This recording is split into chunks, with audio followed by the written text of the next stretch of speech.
ಹೇಳು ಅಂದನು. ಮೊಮ್ಮಗ ಪುಟ್ಟಜ್ಜಿಗೆ ಹಾಡುಕತೆ ಹೇಳು ಅಂದನು. ಪುಟ್ಟಜ್ಜಿಯ ಸ್ಪೆಷಾಲಿಟಿ ಅಂದರೆ ಹಾಡುಕತೆ.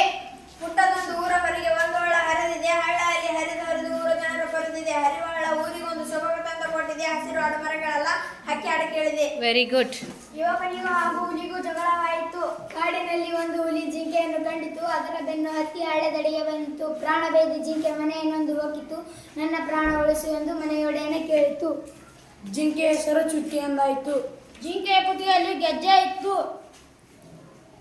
ಹ್ಮ್ ಲೋಕ ಪ್ರಾಣಿಗಳು ಸುದ್ದಿಗೆ ಹೋಗುತ್ತಿದ್ದಿಲ್ಲ.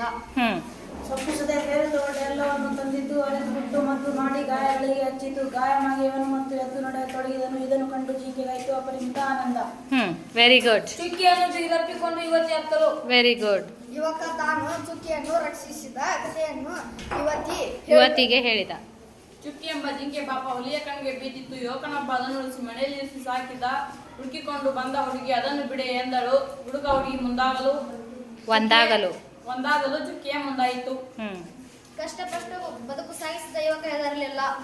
ಪುಟ್ಟಜ್ಜಿ ಗಂಟಲನ್ನು ಸರಿಪಡಿಸಿಕೊಂಡು ಕಥೆ ಹೇಳಿದಳು. ಅವರೆಲ್ಲರೂ ಒಟ್ಟಿಗೆ ಸುಖವಾಗಿದ್ದರು. ಜಿಂಕೆಯನ್ನು ಧಾವಿಸಿ ಬಂದಿತು. ಹಳ್ಳ ತನ್ನ ಪಾಡಿಗೆ ತಾನು ಹರಿದು ಹೋಗುತ್ತಿತ್ತು. ಯುವಕ ಒಂದು ಮನೆ ಕಟ್ಟಿದ.